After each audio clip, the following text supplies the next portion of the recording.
6 अरब 40 करोड़ रुपए रकम शायद पाकिस्तान के मजमूई बजट के मुकाबले में बहुत बड़ी ना हो, लेकिन इस वक्त ये जो नंबर है 6 अरब 40 करोड़ रुपए, ये इस्लामाबाद और पेशावर के दरमियान एक नए सियासी तनाज़े की अलामत बनता हुआ नज़र आ रहा है। सवाल यह है कि अगर बजट से पहले वफाक और सूबों के दरमियान इस माली मंसूबे पर उसूली इत्तफाक हो गया था, खैबर पख्तूनख्वा समेत तमाम सूबाई हुकूमतें इस मुशावरत का हिस्सा भी थीं, तो फिर आज पेशावर इस कटौती को अपने हक़ पर डाका क्यों करार दे रहा है? और इससे भी आम सवाल यह है कि क्या तहरीक इंसाफ अब इस माली तनाज़े को 27 सितंबर के एहतजाज और बानी PTI की रिहाई की तहरीक के साथ जोड़ने जा रही है?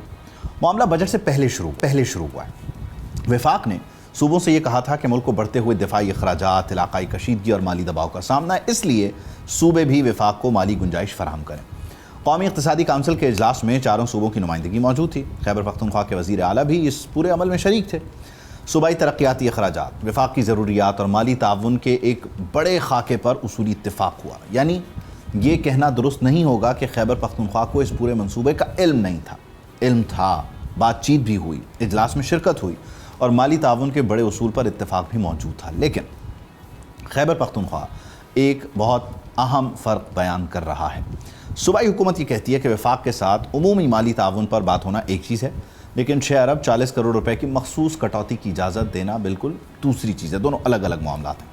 खैबर पख्तूनख्वा हुकूमत का मौक़िफ़ है कि इस रकम के हवाले से बाकायदा मुफाहमती याददाश्त पर दस्तखत नहीं किए गए। बजट में वफाक के लिए बाकायदा इमदाद के तौर पर मुख्तस नहीं किया गया और फिर वफाक ने जुलाई के माली इंतकालात में से ये रकम खुद ही काटने का फ़ैसला कर दिया।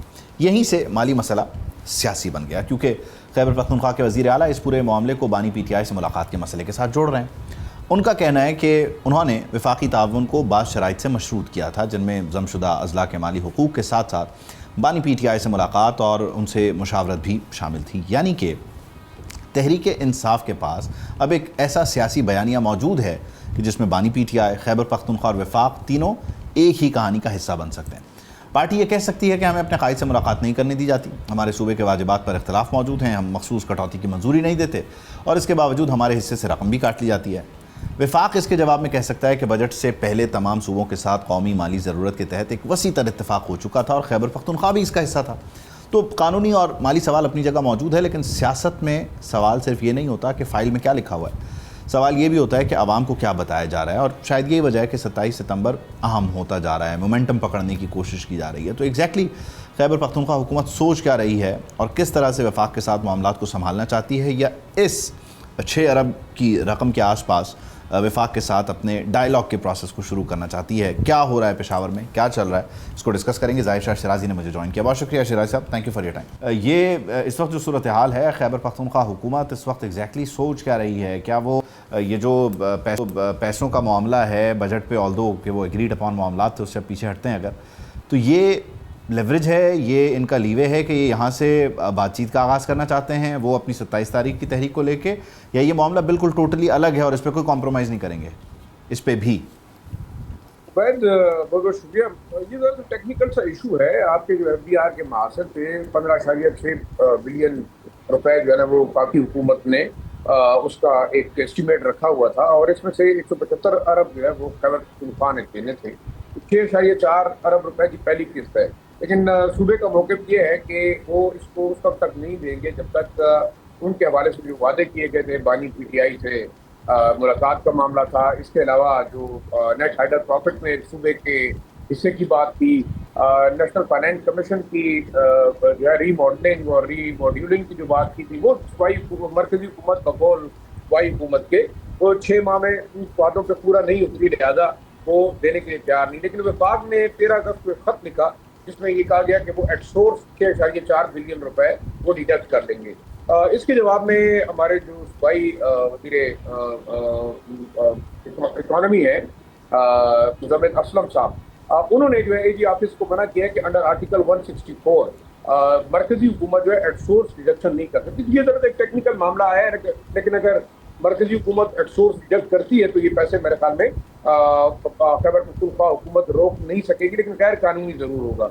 इसके साथ साथ सूबाई हुकूमत ने 2-3-4 इशू और उठाए हैं। वो है एक खत में बाकायदा वफाकी हुकूमत से मुतालबा किया गया है कि तकरीबन 700 स्कीमों में से फेडरल गवर्नमेंट की सिर्फ 7 स्कीमें खैबर पख्तूनख्वा की डेवलपमेंट के लिए, जो कि نیشنل فائنینس کمیشن اور جو ان کے ساتھ وعدے کیے گئے تھے ان کی بھی خلاف ورزی ہے. دوسرا نیٹ ہائڈر پروفٹ میں یہ الزام ہے صوبے کا کہ 51.6 ارب روپے اضافی دیے گئے ہیں پنجاب حکومت کو, اور الزام یہی لگایا جا رہا ہے کہ پنجاب حکومت کو نوازنے کے لیے دوسرے صوبوں کے حقوق مار کے جو ہے ان کو اوبلائز کیا جا رہا ہے, چاہے وہ نیشنل ریونیو ریسورسز ہیں یا نیٹ ہائڈر پروفٹ ہے, جس کے خلاف باقاعدہ ایک جو ہے. لیکن اس میں ظاہر ہے ٹیکنیکلٹی انوالو ہے اور کچھ معاملات وہ ہیں جو طے ہوئے کسی وعدے کی بنیاد پر ہوئے, لیکن آپ نہیں سمجھتے کہ اس کو رائٹ ٹائم پہ اس آپشن کو ایکسپلور کرنا یا اس آپشن کے ساتھ جانا کہ اچھا جی وہ وعدہ پورا نہیں ہوا جو ہم سے جون میں ہوا تھا, ہمیں اگست میں یاد آ رہا ہے اس لیے کیونکہ اب ہم نے 27 تاریخ کی تحریک کر دی, پولیٹیکلی موٹیویٹڈ معاملہ ہے, یا آپ سمجھتے ہیں کہ ٹیکنیکل گراؤنڈز پہ ہی پاکستان تحریک انصاف کی خیبر پختونخوا حکومت ڈیل کر رہی ہے اس کو؟ دیکھیں دو ایشو میں نے آپ کو بتایا نا کہ under article 164 constitutionally at source deduction جو ہے وہ ایف ڈی آر کی اماؤنٹ کی نہیں کی جا سکتی جو ٹیکس کلیکشن کا ہے. وہ اے جی آفس اگر خیبر پختونخوا حکومت کا باقاعدہ چیک بھیجے گا وہ دے گا فیڈرل گورنمنٹ کو تو وہ ٹرانسفر ہوگا. جہاں تک سیاست کا تعلق ہے میرے خیال میں 27 ستمبر کی جو کال ہے وہ بھی مجھے صرف پولیٹیکل اسٹنٹ نظر آتا ہے. اس کی وجہ یہ ہے کہ آپ دیکھ رہے ہیں کہ جو تحریک انصاف کی تمام ٹیئر ہے لیڈرشپ, ہر ٹیئر کے اندر جو ہے شدید اختلافات ہیں, ایک دوسرے پر الزام تراشیاں ہیں, ایک دوسرے کے اوپر کرپشن کے الزامات ہیں. اگر آپ کو دیکھیں سلمان اکرم راجہ کو دیکھیں, مشال یوسفزئی کو دیکھیں, ان کی قسم دیکھیں, پھر آپ شندانہ گلزار کی اسٹیٹمنٹ کو دیکھیں, ان کے مطابق 50 کروڑ روپے آ کے جو ہے خود ہوئے ہیں. کچھ دن آپ نے دیکھا جنید اکبر جو صوبائی صدر ہے تحریک انصاف کے, وہ بے شک کلیم تو بہت کرتے ہیں کہ 27 مارچ کو بہت بڑا کوئی دوبارہ ایک میریکل کریں گے اور 20 لاکھ لوگوں کو لے کے جائیں گے, لیکن اگر اس قسم کے الزامات ہیں تو کیا آیا تحریک انصاف کی جو لیڈرشپ ہے وہ لوگوں کو اکٹھا کر کے جا سکے گی اڈیالہ جیل یا اسلام آباد کی جانب؟ یہ ایک بڑا سوال ہے. لیکن میں یہ سمجھتا ہوں کہ جسٹ ایک ٹائم بارگیننگ کے لیے ایک اسٹیٹمنٹ ہے. میں نہیں سمجھتا کہ اتنی بڑی تعداد میں لوگ نکلیں گے یا جائیں گے, کیونکہ لیڈرشپ کے اوپر لوگوں کا اور ووٹر کا بھی اب اعتماد بڑی حد تک خراب ہوتا جا رہا ہے. بے شک آپ بانی پی ٹی آئی کا نام استعمال کر کے لوگوں کو موبلائز کریں گے, لیکن 100 سے زائد ممبرز ہیں آلموسٹ آپ صوبائی اسمبلی کے. وہ تو ہم خیر کئی مرتبہ بات کر چکے ہیں کہ تنظیمی لیول پہ بہت سارے مسائل ہیں. لاسٹلی میں آپ سے پوچھنا چاہ رہا ہوں کہ خیبر پختونخوا حکومت رابطے میں ہے محسن نقوی یا کسی بھی اور شخص سے, یا ابھی کوئی رابطہ نہیں ہے 27 تاریخ کی ڈیڈ لائن کے بعد سے, جو بھی ان کا احتجاج کی کال ہے اس کے بعد سے کوئی رابطہ اسٹیبلش ہوا ہے؟ دیکھیں عبید, ایک چیز کو بڑا ریئلسٹکلی سمجھنا چاہیے.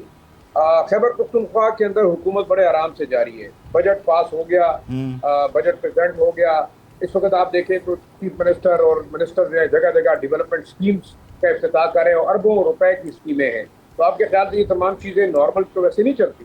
صوبے کے اندر لا اینڈ آرڈر کے معاملات دیکھیں, روز آپ چیف کو پکار کرتے ہیں, یہاں پولیس پہ حملہ ہوا, یہاں ڈرون حملہ ہوا, یہاں پہ بارڈر انفلٹریشن ہوئی, بڑے ریلیکس ہیں.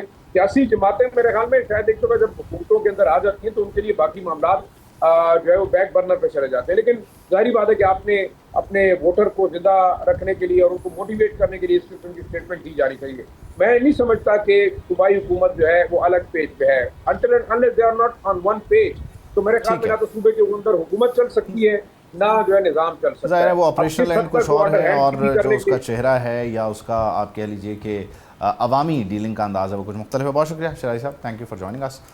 خیبر پختونخوا حکومت جس طرح سے آپریٹ کر رہی ہے اور جو ان کا حق ہے پیسوں سے متعلق, وہ وفاق کے ساتھ ایڈجسٹ کرنا ان کا رائٹ ہے, لیکن ہمارے یہاں مسئلہ یہ ہے کہ شرطوں شرائط میں معاملات الجھ جاتے ہیں اور پھر الجھے ہی رہتے ہیں. سبسکرائب کریں اور بیل دبائیں تاکہ کوئی خبر رہ نہ جائے.